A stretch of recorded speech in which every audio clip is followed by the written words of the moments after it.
We are very pleased and delighted to have a special guest from the Tuskegee Airmen, Master Sergeant. Senior, excuse me. I have to get that right. They wouldn't promote me to chief, so I'm senior. I'll talk about that a little bit too. Okay. Mr. George Porter is here to share his experiences of history.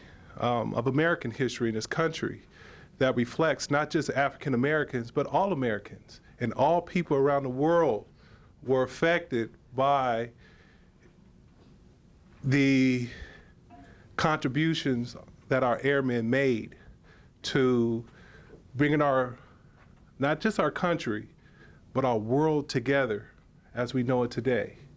As we see several students in this classroom from all nationalities together in a classroom.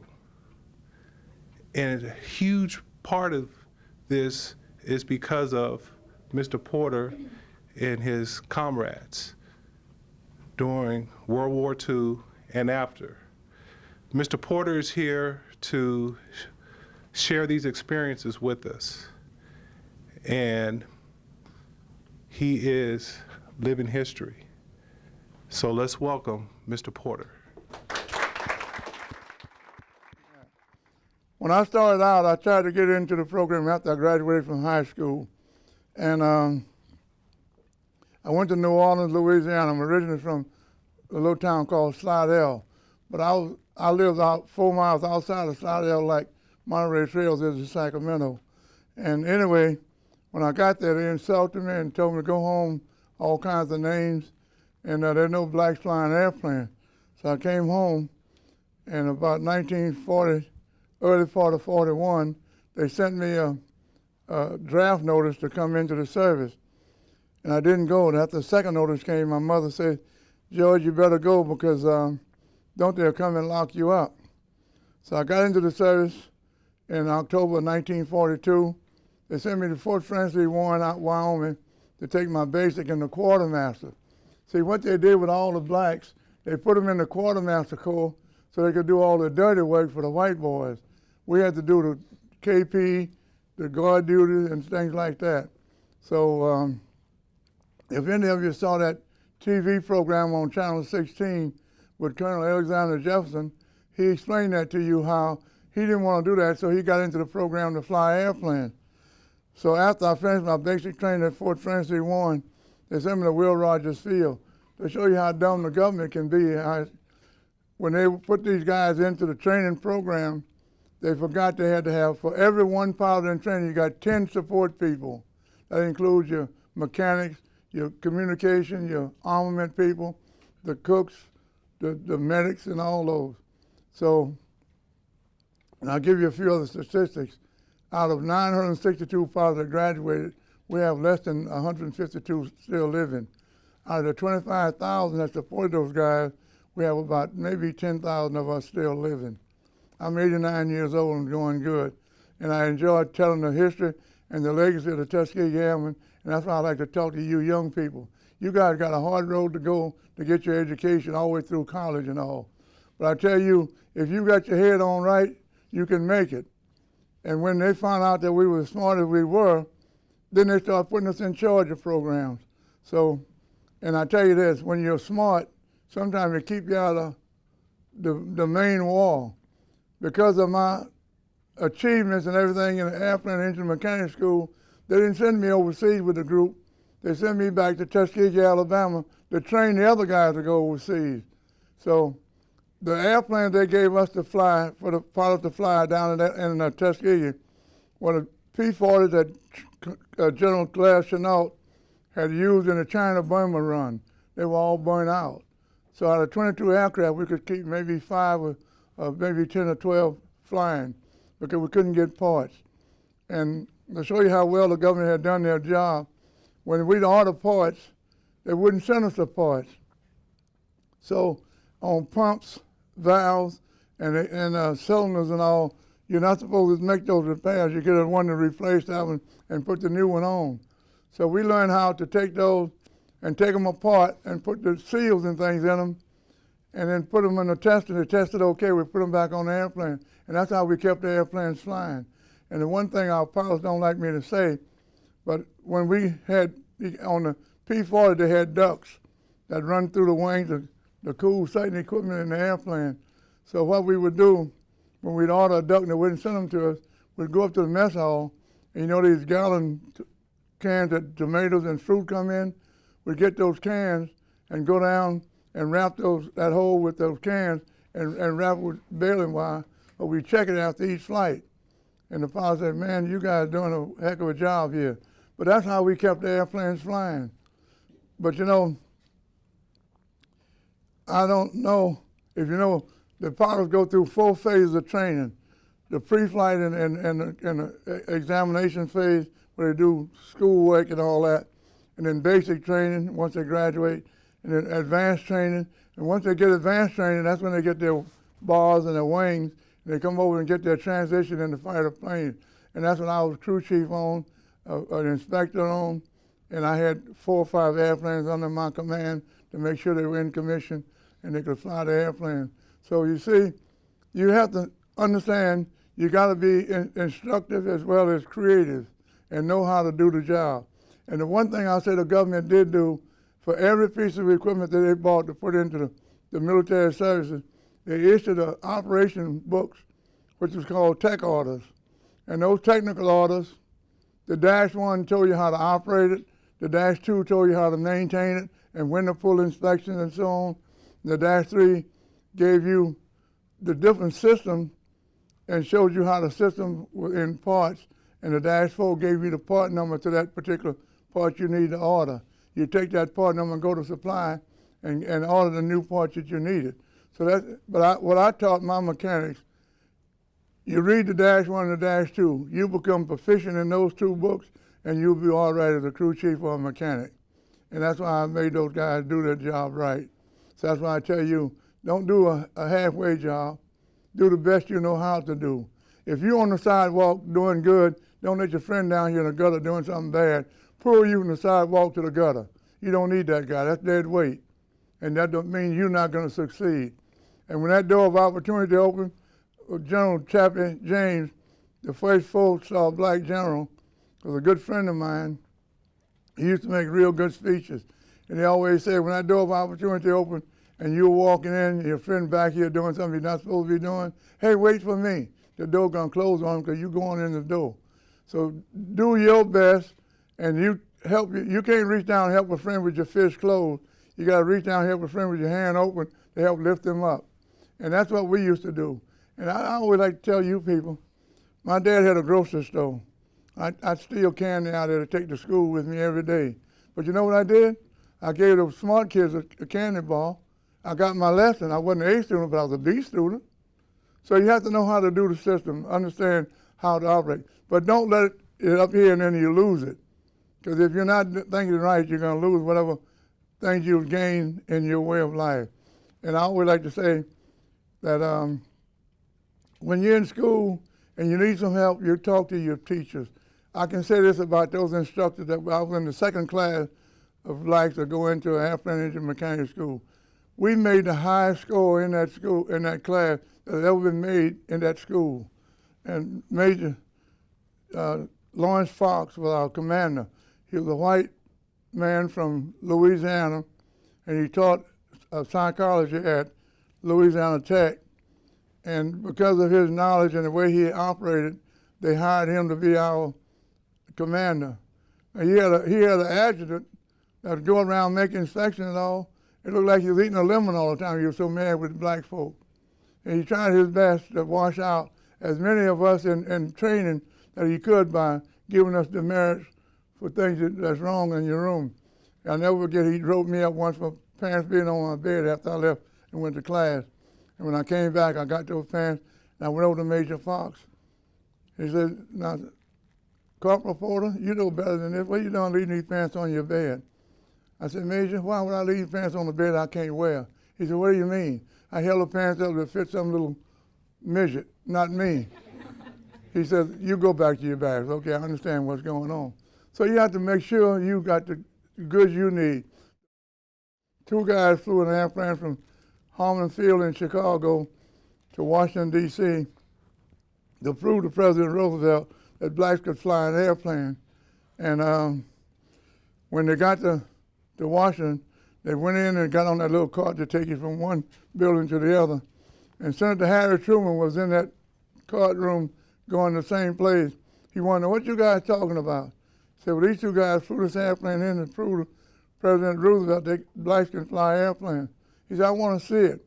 He went out there with an old Lincoln biplane, raggedy. They broke down the cornfield, had to change crankshafts and all that. But he looked at it, he said, if you guys got the guts to fly this thing here, I got the guts to go to Roosevelt. And so he did. And when President Roosevelt used to go, you know, he had polio. And we used to go to Warm Springs, Georgia, for the hot springs there to be treated. He sent his wife over to Tuskegee to see how the guys were flying. And Chief Anderson was our chief instructor over there, who had taught himself to fly. He bought him an airplane. He couldn't even fly it because they wouldn't let him fly it. And what he'd do, he'd go out there every day like he was washing it down. And when everybody would disappear, he'd get in the plane and taxi it around. Then he took off and taught himself to fly and passed the test and everything and got his wings. So he was there in the ROTC program teaching aviation there. So they put him, so he took Ms. Roosevelt up and they flew around for about 2 or 3 hours and talked about things. And when she got on board, the Secret Service said, man, we can't let the president's wife fly around here with these black guys. We gotta go call the president. And the older one said, what the hell are you talking about? He can't handle it either. So, you know, we had a lot of help from those who thought that they could help us, and we had to do was prove to them that we could do the thing that we did. After integration, I was sent down to Texas to the white bases, and went over a tech sergeant. I was a tech sergeant at that time. When I get there, they want to make you fail. So they put me up to speak to generals or senators or whoever was coming in and investigate something. And they found out I was a Tuskegee Airman, the colonel of the base commander, whoever he was. Okay, you guys, leave the room. We're going to talk to Mr. Sergeant Porter here. So that I get to talk to them. And I did my job so well, I saved a lot of young people coming into the service by helping them. And I had the best maintenance docs there. And everybody that had an airplane wanted to bring their airplane through my dock to be serviced and everything. And I had a total of 75 T-29s at Ellington Air Force Base, and a couple of young men went down one payday, and they just got their money. They drank a lot of beer. And they came back through the neighborhood. I bet you won't take the hubcaps off of that car. Oh, we'll take them off. They threw them up in the yard, and the police caught them. So they brought the kid back to the base, and the commanding officer discharged him with a dishonorable discharge. So I found out about it. He was one of my best mechanics too. So I went up to talk to him. He said, well, what are you doing? I said, because the man is in my charge. He said, well, there's nothing I can do about it now. I said, who ran the court martial? He says, I did. I said, well, you talk to the judge advocate and find out. I want this man back in the service. He's a good mechanic. And did you ever make a mistake, Captain?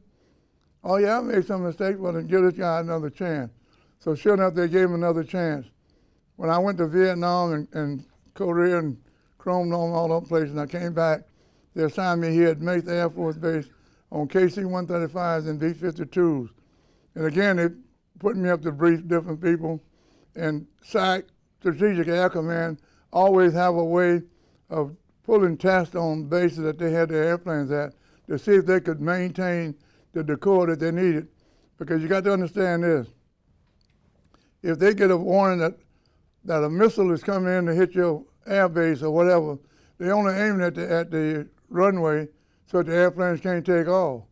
So I learned how with the advisors from the staff and all how to launch 17 KC-135s and 17 B-52s in less than 15 minutes. They call it minute interval takeoff, MITO takeoffs. And I knew how to do it. And every time that they pulled an alert, the base commander, the commander of the outfit would come down, get George Porter on Green 5. He knows how to do it. But you see, we had a system that we knew how to operate and do. And we could launch all those airplanes and get them in the sky. What you want to do is get your airplanes off the ground so they can take off. If a missile hit the runway, you got scrap metal over there. They can't go nowhere. And we always had 5 airplanes that had the real stuff on it that they had to go. They'd take off and go wherever they go to drop their bombs and all. And there's always a tanker assigned to each B-52. And we knew how to do that. So we had that all set up. So I couldn't have been too dumb, could I? So that's what I'm telling you. Get it up here and they can't take it away from you. You know racism and segregation? Yeah. You can change a racist or segregated person's mind, but a Jim Crow, you're not going to change his mind. He's got it in his bones and everywhere. If he hates you, he's going to hate you and your whole family and everybody else. But don't hate. That's not good for you. That'll kill you quicker than anything. That's why I tell you, you're young, you got the opportunity to do things. I'm glad it didn't make me a pilot. I'd probably be dead now because, I'm one of them guys, I like to take my chance and do things right. I go to every air show. I got medals to show that I go to the air show. The president gave us a gold medal. And he didn't give us a gold medal. Now, I don't want you to kill me. He put the gold medal into the Library of Congress, and he gave us this medal here, for which is bronze, that big one.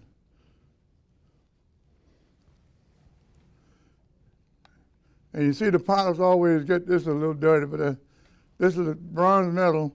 The gold medal is the same size. And on this medal, there are 3 people. The pilot here with his helmet and thing on, the crew chief with his cap on, and the other support people in the military like the medics, the cooks, and the guards. And on the back side, it shows the airplane they trained on, the P-40, and the P-51 that made all the records and things on, and the B-25 group.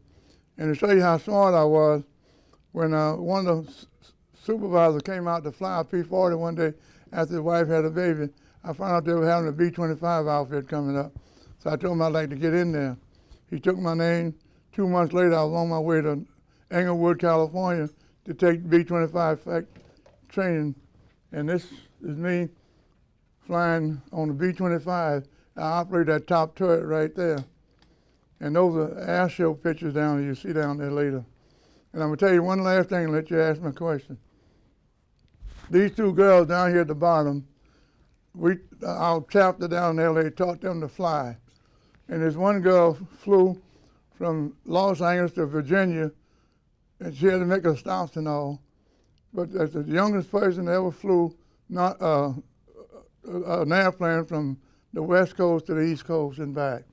And the other girl there soloed in 4 different airplanes in one day, helicopters and 3 other engine propeller turning airplanes. Now, I didn't get all of your questions. I spent 23 years in the military, and they wouldn't make me E9 because the people on the board were prejudiced. So I got out and I went to McClellan and worked as a logistics management officer at GS9. They wouldn't make me a 12, so I went over to Aerojet and got my 12. Then the deputy commander at McClellan, you ought to stay here and get your 12. I said, look, Mr. Farina, I have been here for 5 years working and doing your job that you asked me to do, and now you tell me I ought to stay another year? I got a 12 in my hand. I ain't going to stay here for it. So he didn't hold it against me. But he said, well, what do you think is wrong? I said, you didn't talk to me about what I could do. You told me to get my button in and go to work, and that's what I did. And whenever they came in from Washington or whatever, I'm the one that briefed them on logistics training on the mission of McClellan Air Force Base. So that's why I tell you, you be the one to control your life, not somebody else. Good luck to you and God bless you.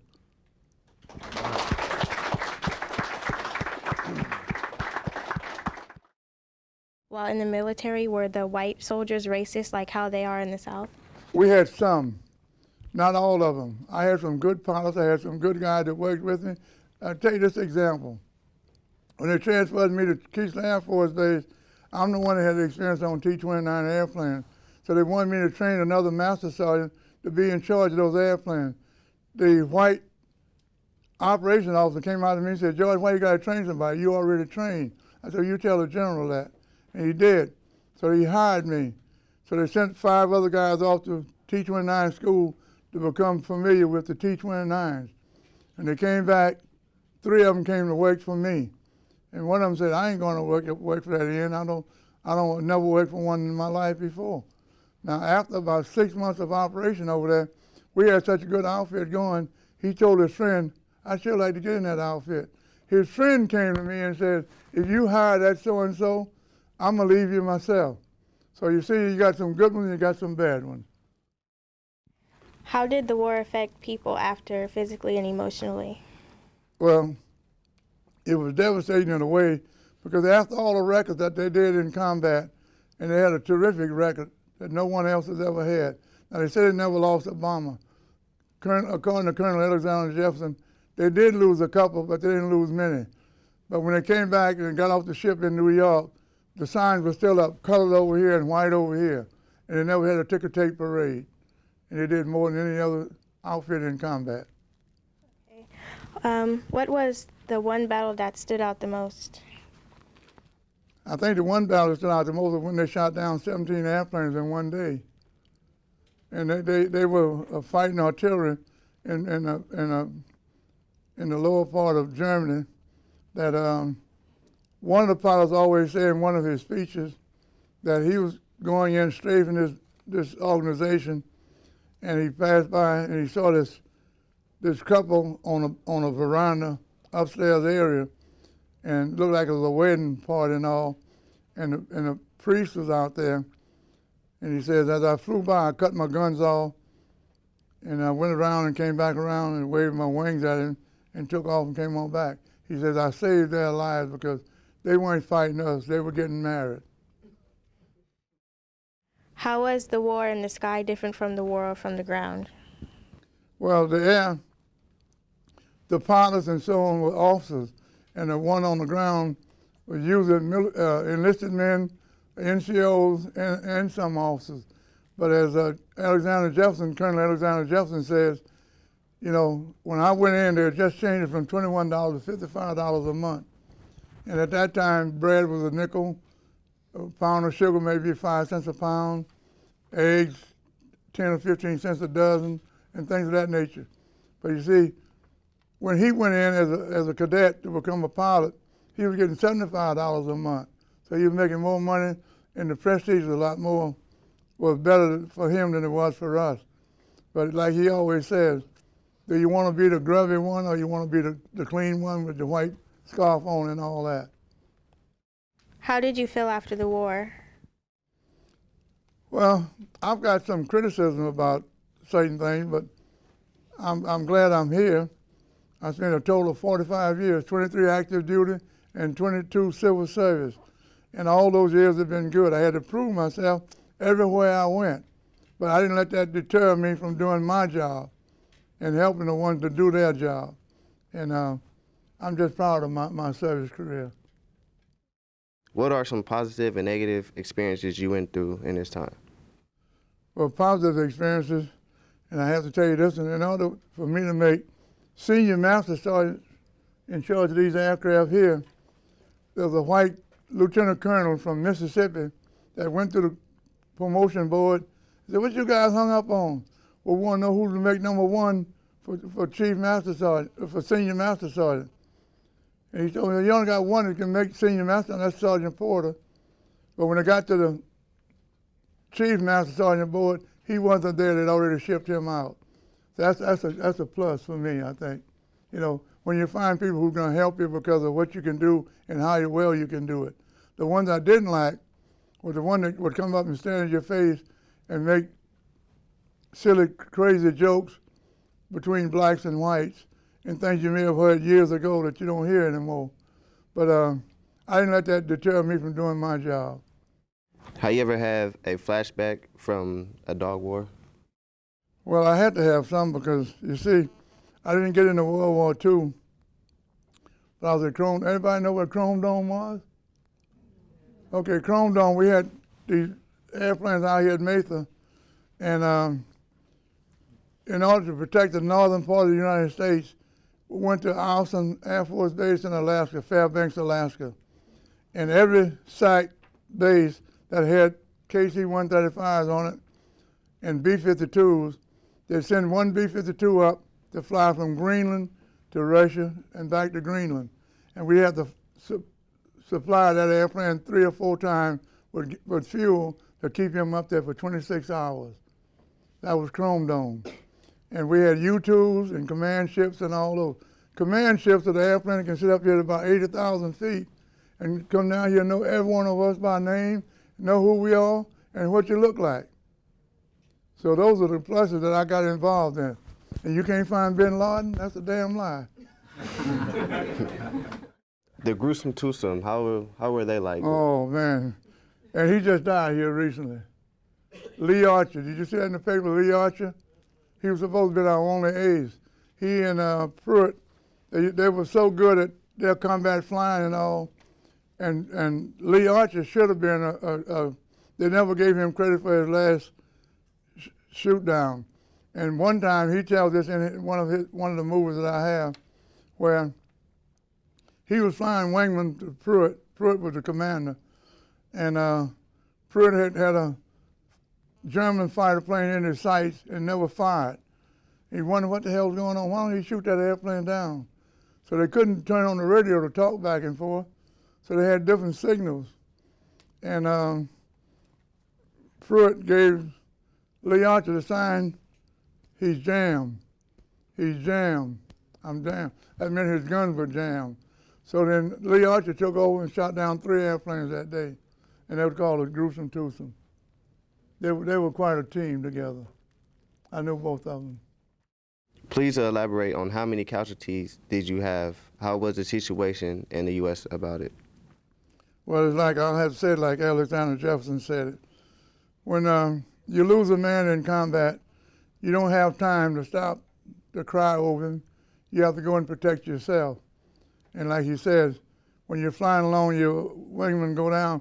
And when he got shot down, he was lucky. He was strafing a radar station somewhere near Berlin. And as he went by, the shot came up through his legs from underneath the airplane and knocked a hole in his canopy. And he thought, next thing he saw was a fire coming up in that hole.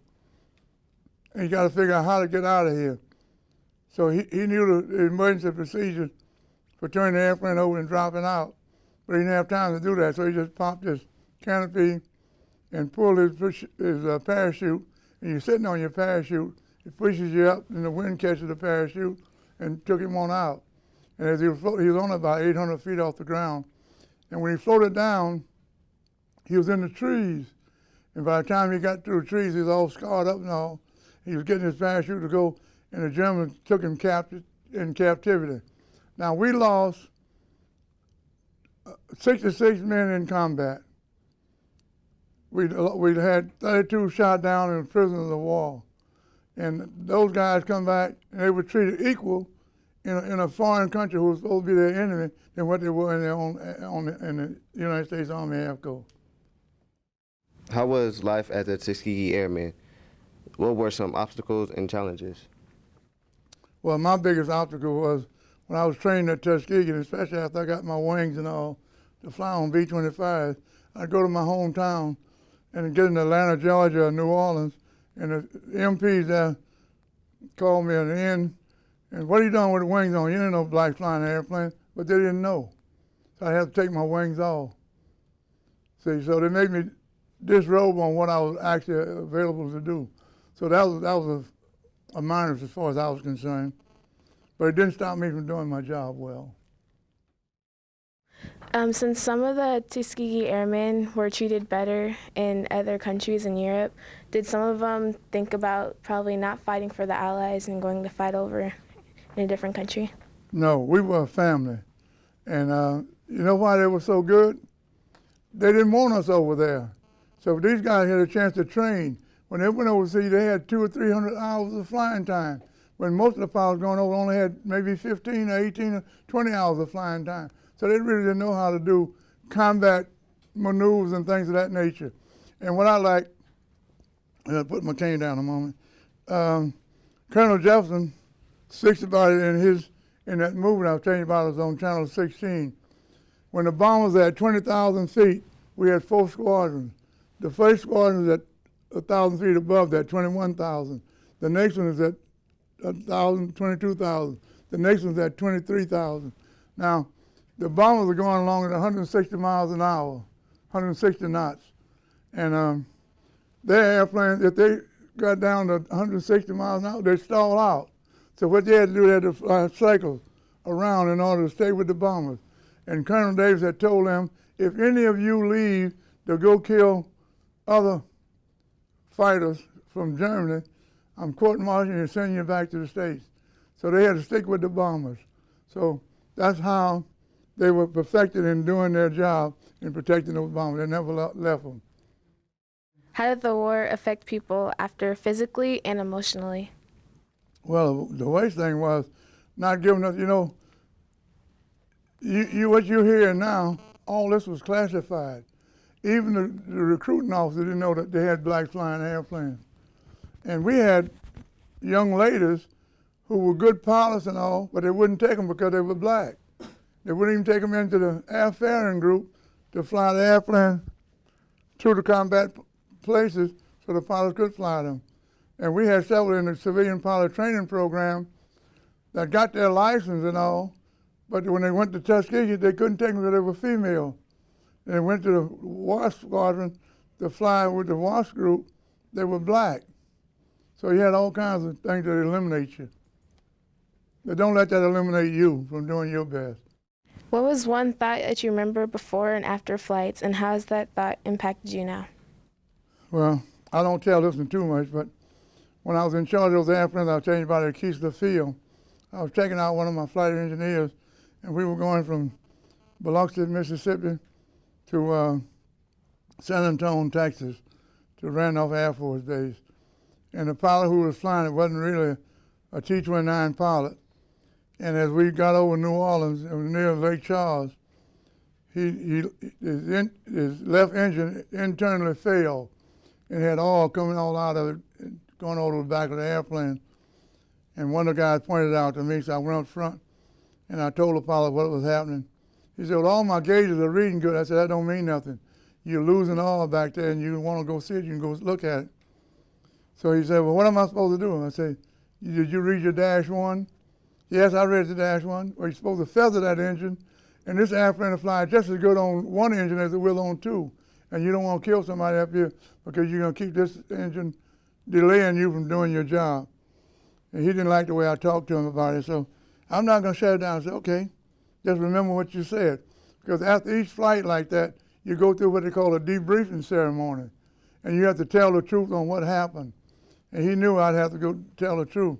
He said, I tell you what, I'm going to shut the engine down, but when I get ready to land at Ellington Field, I'm going to start the engine back up. He started the engine back up, and it caught fire. And when we landed, the fire department came out and put it out, and he taxed it on in on the one engine. And the chief of maintenance there was a good friend of mine, a lieutenant colonel. He saw me get off the airplane. He said, hey, George, come over here. He said, I know something went wrong up there, but don't you go to the meeting. I said, what do you mean don't go to the meeting? I was on board there. He said, don't go to the meeting, George, and I didn't. 6 months later, that pilot came back to me and apologized for not listening to what I told him. So to me, that was a plus in my mind. Did you ever see a plane fight up close? Were you ever in danger of German airplane attacking your base? Not really, but I ran a turret on B-25 that shot two 50 caliber guns, and all I ever shot at was targets, toe targets. And I wasn't shot at in Vietnam, but a few miles from me, I could hear the guns, and they would shot up the Army, and they killed about 4 guys over there, about 2 miles from where we were. And the guys came over to eat breakfast with us the next morning. That's how we found out that they had been shot up. But no, I've never been shot up, no. I've had some close calls on emergencies on airplanes, but no, none. I never lost an airplane that I crewed either. Were you scared knowing that you might die in battle? Why or why not? I never thought about dying. I thought I was irreplaceable, and I did my job, and I did it well. If you do it well and think about the good things of life instead of the bad things of life, you'll succeed. Even though the Tuskegee Airmen had a major contribution, why did racism be betrayed to you and the entire airmen, even though you all risked your lives? Did you guys react to it? Well, you know, you're gonna make me go back and give you a little history. We were before Martin Luther King and Rosa Parks. We were before you see, the Buffalo Soldiers and the Tuskegee Airmen did more to make this country more united than any other race that I know of in the world. What they did in World War II, they let the prisoners of war from Asia and all do things in bases that we couldn't do. We'd go to bases and we couldn't even go to the base exchange. We couldn't go to the movie. But yet the prisoner of war, a big POW on his back, he could go wherever he wanted to go. But in California, they took the Japanese and they put them in jail. Took away all their property and everything. So you see, it wasn't just blacks that they took away a lot of pleasures and so on. It's just, I'd say in the last 10 or 12 years that they have apologized to the Asian people for locking them up. Right outside of Interstate 80, up near Madison Boulevard, they had a Japanese camp up there. And they took away all their land, their businesses and things, and locked them up. So, you know, it wasn't just the blacks as well. But we stood our ground and we did our thing. What kinds of medal did you receive, and for what was each awarded? Well, like I showed you, that gold medal was the best one that I've received.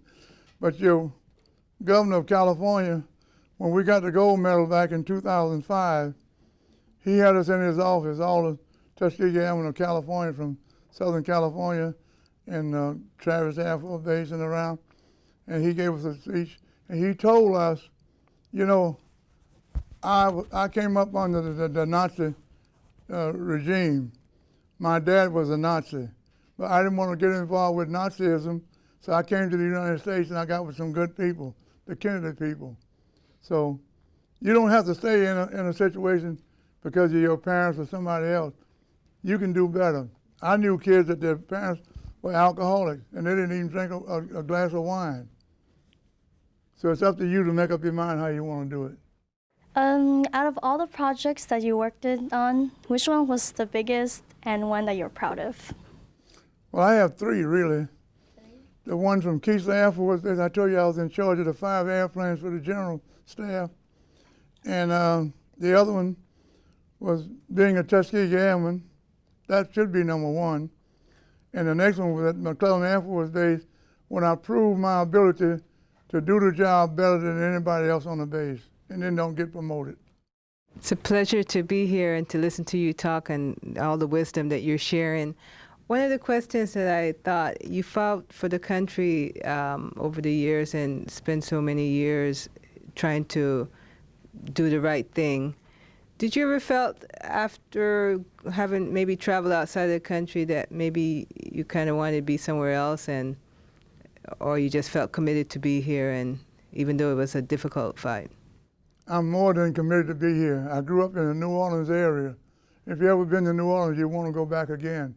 Mardi Gras, food, and the people there, they give you hospitality, and that's the key word in the South. People in the South give you hospitality. People in the West and the North, they want to give you a drink. You don't need a drink. Alcohol in, wits out. There's only one black man on there. I was airplane inspector school at Craig Air Force Base in Selma, Alabama. That was before the Selma March. And I came out in the top 50 of the class. I told you about civilian pilot training program. In order to get the program started, the president signed 6 black colleges with civilian pilot training. That was to see if the blacks could fly.